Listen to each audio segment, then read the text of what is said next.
Most welcome in this session.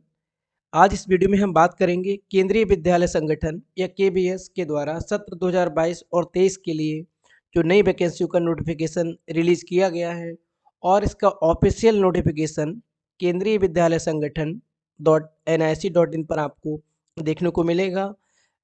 5 तारीख से आपका फॉर्म स्टार्ट होगा, तो 4 तारीख को या 3 तारीख को मेन वेबसाइट पर आपको ऑफिशियल नोटिफिकेशन मिलेगा। और केबीएस फर्स्ट टाइम यहाँ पर जो वैकेंसी दी गई हैं कंप्यूटर बेस्ड टेस्ट कराएगा, मतलब कंप्यूटर बेस्ड या ऑनलाइन होगा। तो इनका नोटिफिकेशन जो रहेगा वहाँ आपको डिटेल में हर चीज़ बताई जाएगी। यहाँ पर हम बात करते हैं जो ये नोटिफिकेशन आया है आपका, ठीक है। इसमें 5 तारीख से फॉर्म फिलिंग स्टार्ट होंगे और 26 दिसंबर आपके यहाँ पे लास्ट डेट रहेगी। वैकेंसी यहाँ पर आपकी टीचिंग और नॉन टीचिंग दोनों कैटेगरी में दी हैं। पीजीटी में आपकी 1409 वैकेंसी, टीजीटी में 3176, पीआरटी में आपकी 6414 और प्राइमरी टीचिंग म्यूजिक में दिए गई हैं 303 वैकेंसी। तो यहाँ पर आपका जो टीचिंग है पीजीटी, टीजीटी, पीआरटी म्यूजिक, इसके साथ साथ में नॉन टीचिंग स्टाफ में भी इन्होंने वैकेंसी दी हैं। Assistant commissioner, principal, vice principal, librarian, और यहाँ पर लाइब्रेरियन की भी अच्छी खासी पोस्ट दी गई हैं। जिन लोगों ने बिलीव या एमलिप किया है तो वो लोग यहाँ पे फॉर्म फिल कर पाएंगे लाइब्रेरियन का, ठीक है। और फिनांस ऑफिसर यहाँ पर बात करी जाएगी उन बच्चों की जो ग्रेजुएशन है कॉमर्स के साथ में, ठीक है। असिस्टेंट इंजीनियर का यहाँ पे दिया गया है, असिस्टेंट सेक्शन ऑफिसर दिया गया है। यहाँ पर जो नॉन टीचिंग वाली वैकेंसी हैं इन सभी वैकेंसी में एक दो को छोड़कर मैक्सिमम वैकेंसी में आपसे यहाँ पर एक्सपीरियंस मांगा जाएगा। और जो हमारा पीजीटी, टीजीटी, पीआरटी म्यूज़िक, यहाँ पर आपका जो डिज़ायरेबल क्वालिफ़िकेशन है वो अभी आगे बताया जाएगा। डिज़ायरेबल में आपका कंप्यूटर नॉलेज एसेंशियल रहेगा और जो एसेंशियल क्वालिफ़िकेशन है उसके बारे में हम आगे बात करेंगे अभी। चलिए हम एक बार नोटिफिकेशन को देख लेते हैं।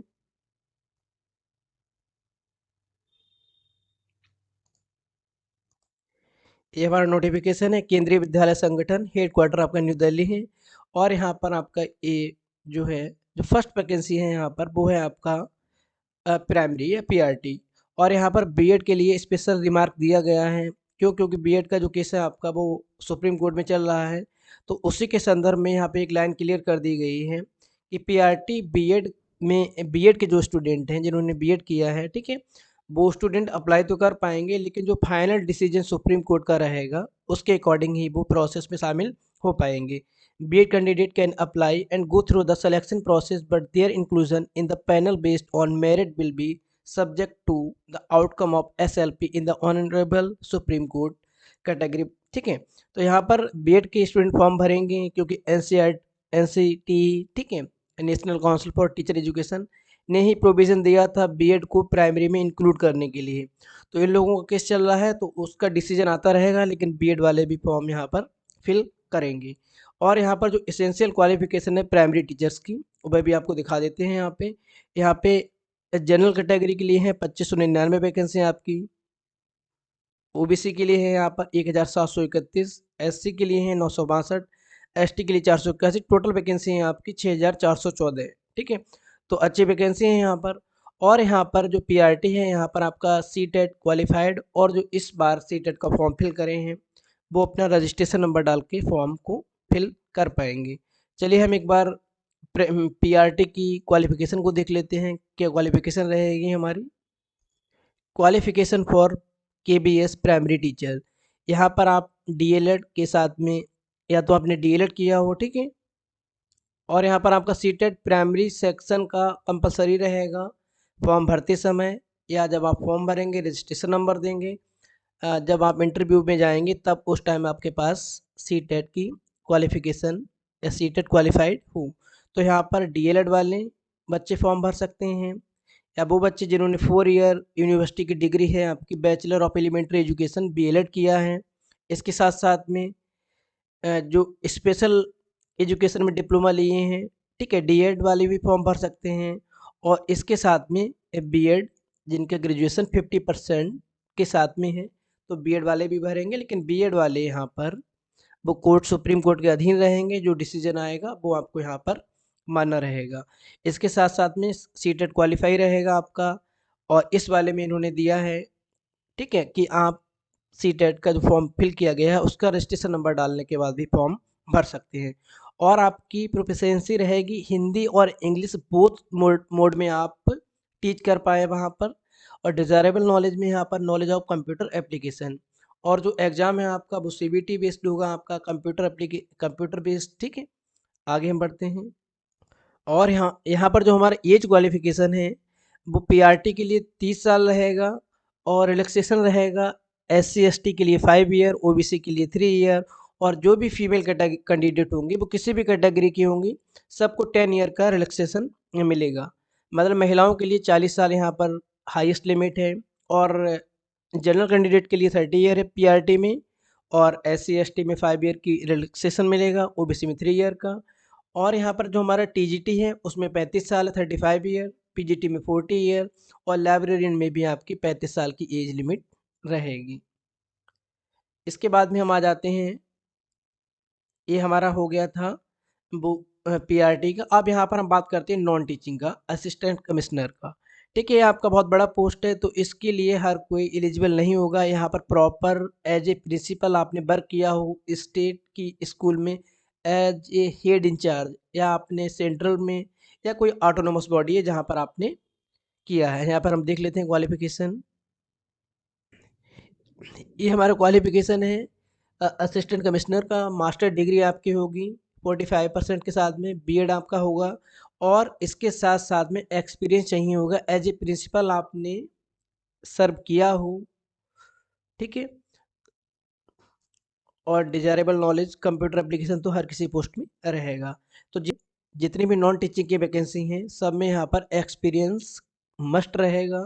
केवल जो टीचिंग हमारी पोस्ट हैं PGT, TGT, PRT, PRT music उनमें फ्रेशर फॉर्म फिल कर सकते हैं, लेकिन नॉन टीचिंग में ये सब आपकी वैकेंसी जो हैं वो एक्सपीरियंस को डिज़ायर करेंगी।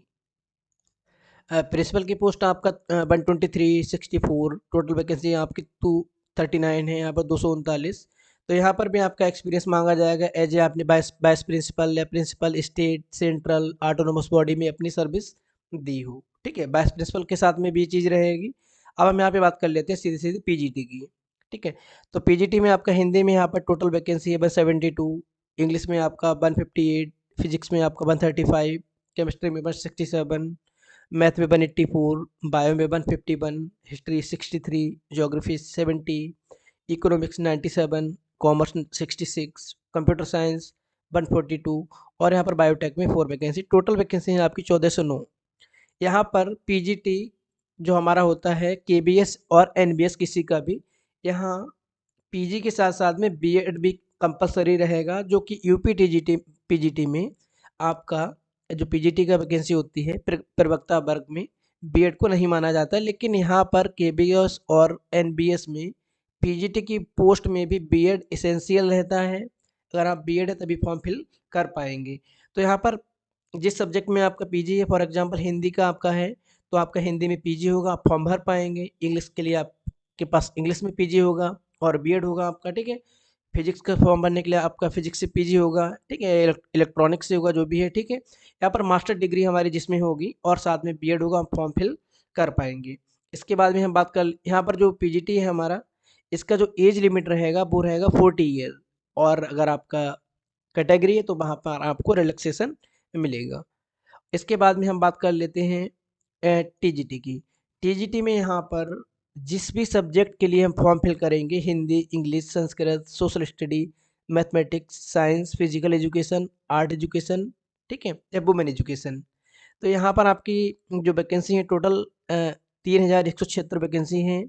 तो यहाँ पर जिस सब्जेक्ट के लिए हम फॉर्म भरेंगे उसके साथ में वो तीनों साल आपने पढ़ा हो, मतलब हिंदी के साथ अगर हम वैकेंसी फॉर्म भर रहे हैं तो बीए में तीनों साल आपने हिंदी पढ़ा हो वहाँ पे। अगर इंग्लिश का फॉर्म भरेंगे तो तीनों साल आपने इंग्लिश पढ़ा हो, फाइनल में आपके पास इंग्लिश हो। अगर आप संस्कृत का फॉर्म भरते हैं तो बीए में तीनों साल हमने संस्कृत को पढ़ा हो। और सोशल स्टडी में हमारा जो यूपी पीजी टीजीटी होता है उसमें क्या होता है कि सोशल स्टडी के हमने कोई 2 पेपर पढ़े हों फॉर्म फिल कर सकते हैं, लेकिन केबीएस और एनबीएस के साथ में है कि आपके पास हिस्ट्री और ज्योग्राफी एसेंशियल होगा, एक सब्जेक्ट होगा ही। इसके साथ में सिविक्स और इकोनॉमिक्स बचता है आपका, वो आपके पास होगा वहाँ पर। फिजिकल एजुकेशन में आपका बीपीएड हो जाएगा। और बाकी मैथमेटिक्स के जब फॉर्म भरते हैं तो आपने तीनों साल मैथमेटिक्स पढ़ा हो। साइंस का फॉर्म फिल करने के लिए आपने आपके पास फाइनल ईयर में फिजिक्स फिजिक्स और केमिस्ट्री होनी चाहिए। इसके बाद में हम लाइब्रेरियन की बात कर लेते हैं। यहाँ पर 355 पोस्ट है आपका। यहाँ पर आपका एज जो रहेगा वो रहेगा 35 साल, और यहाँ पर बी लिव वाले स्टूडेंट फॉर्म को फिल करेंगे। प्राइमरी टीचर म्यूजिक का भी जो एज रहेगा आपका 30 ईयर ही रहेगा। यहाँ पर आपके पास म्यूजिक ग्रेजुएशन में म्यूजिक आपने पढ़ा पढ़ा हो, ठीक है। और आपके पास जो हिंदी और इंग्लिश बोथ मीडियम में पढ़ाने की एबिलिटी हो। फाइनेंस ऑफिसर की हम बात करेंगे। यहाँ पर वैकेंसी है आपकी टोटल 6। यहाँ पर बीकॉम एमकॉम की बात करेंगे, ठीक है। अकाउंट सेक्शन की वैकेंसी है आपकी। इसके बाद में असिस्टेंट इंजीनियर, यहाँ पर बीटेक सिविल में या पॉलिटेक्निक सिविल में मांगा जाएगा, क्योंकि सिविल ऑलरेडी डिफाइन है यहाँ पर। और असिस्टेंट सेक्शन ऑफिसर की जो एज लिमिट है 35 ईयर है।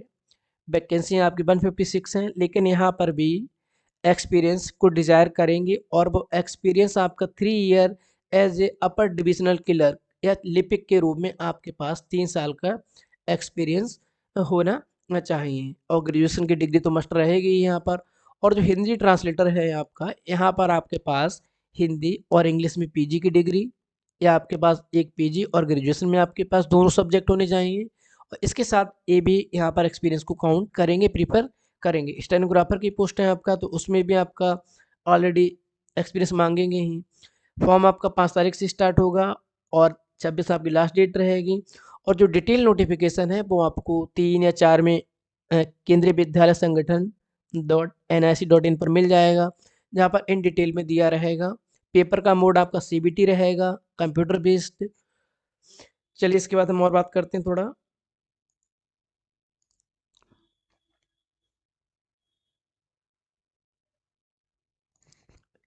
पीजीटी का आपका बीएड रहेगा, बीएड के साथ में आपका जो पीजी है रहेगा यहाँ पर, ठीक है, प्लस पीजी।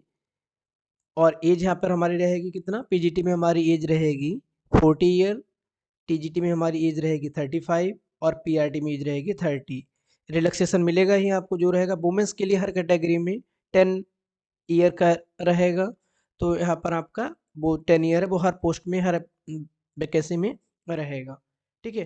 तो जो हमारा डिटेल नोटिफिकेशन आएगा वहाँ पर आपको जो एक्यूरेट इन्फॉर्मेशन है, जो जो चीज़ें रहेंगी, फॉर्म फिल करने का प्रोसेस, वो बताया जाएगा। तो जब डिटेल नोटिफिकेशन आएगा तब हम बात करेंगे। तब तक के लिए थैंक यू।